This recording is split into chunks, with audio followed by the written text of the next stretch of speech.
Today, we're diving into how the second season of Peacemaker managed to become a massive critical hit, even though it was dealing with a universe-shattering problem that honestly should have made the whole thing impossible. I mean, critics are calling season 2 an absolute triumph. They're saying it's more heartfelt, somehow even more brutal, and that John Cena's performance is genuinely award-worthy. But here's the real twist. If you go by the usual rules of franchise storytelling, this season shouldn't even exist. So to really get why this is such a big deal, we've got to talk about the incredibly messy, complicated problem of what happens when a superhero universe gets rebooted right in the middle of a story. Okay, so you gotta remember, Peacemaker was born in the old DC Extended Universe, the world of Zack Snyder's Justice League. But then, the show's own creator, James Gunn, gets this huge promotion to co-CEO of DC Studios. And what's his first big move? He decides to reboot everything into a brand new DC universe, which you can imagine created a massive continuity headache for his very own show. This just created this giant central question. How in the world do you continue a character's story when the entire foundation of his universe, all the heroes, the history, everything that happened in season 1, has basically been wiped clean and replaced with something new? And the show's own production history was just as chaotic as its universe. Season 2 gets announced, then it's immediately put on hold for the new Superman movie. Then a whole different spin-off gets prioritized, only for that to get delayed. It was a complete mess that kind of perfectly mirrored the exact identity crisis the show itself had to figure out. This confusion wasn't just happening behind the scenes either. It was so real that it actually played out in public, with fans literally fighting over the show's identity in, of all places, its Wikipedia page. Get this, one user goes on and changes the show's logo, arguing that the official one is a better fit for the series. And then, not even 10 minutes later, another user furiously changes it right back, pointing to a whole debate they already had about it. And just 60 seconds after that, an administrator has to jump in and shut the whole thing down. This crazy rapid-fire back and forth is like the perfect tiny metaphor for the show's own massive struggle with what it was even supposed to be. So how did they solve this impossible sequel problem? Well, the answer, it turns out, was a really clever two-part solution.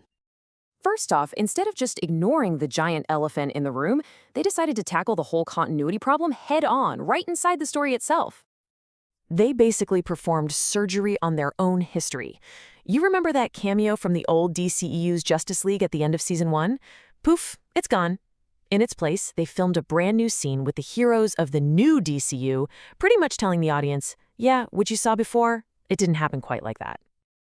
And then they took the whole idea of alternate realities and made it central to the plot. What started as a messy behind-the-scenes production problem became Peacemaker's core personal crisis. He finds a universe where he isn't a failure, and it forces him to really confront who he is. But see, that's just the first part of the solution. The second part is what critics are saying made the show even better than the first season, which was already fantastic. The showrunners decided that instead of fighting another alien invasion, the real battle was going to be an internal one. They shifted the focus away from those huge world-ending threats and just looked inward. I mean, every single member of the team is struggling with their own demons.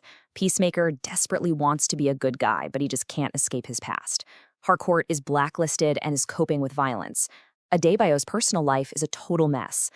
Suddenly, the stakes became deeply personal, which makes the characters so much more relatable than any cosmic bad guy ever could be.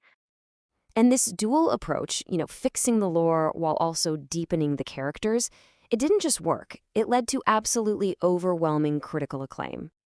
The result? Well, on Rotten Tomatoes, the season is sitting at a staggering 99% positive rating from critics. Just to put that into perspective for you, that's higher than most movies that win Best Picture. It's a nearly perfect score, which just goes to show you that audiences and critics were totally on board. And it's not just one site either. It's pretty much across the board.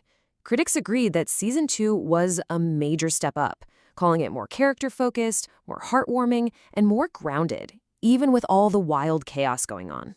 So all of this really leads to the biggest takeaway here. The creators proved that emotional stakes, what a character is actually feeling and going through, are infinitely more important than sticking to some rigid, unbroken continuity. And this brilliantly shows a potential path forward for all of Hollywood's massive interconnected franchises. Peacemaker proved you don't actually need a perfect timeline if you have characters that people genuinely care about. The stunning success of Peacemaker's second season seems to suggest the answer is a huge, resounding yes. And it kind of leaves us wondering, maybe the future of franchise storytelling is less about complicated lore and a lot more about simple, undeniable heart.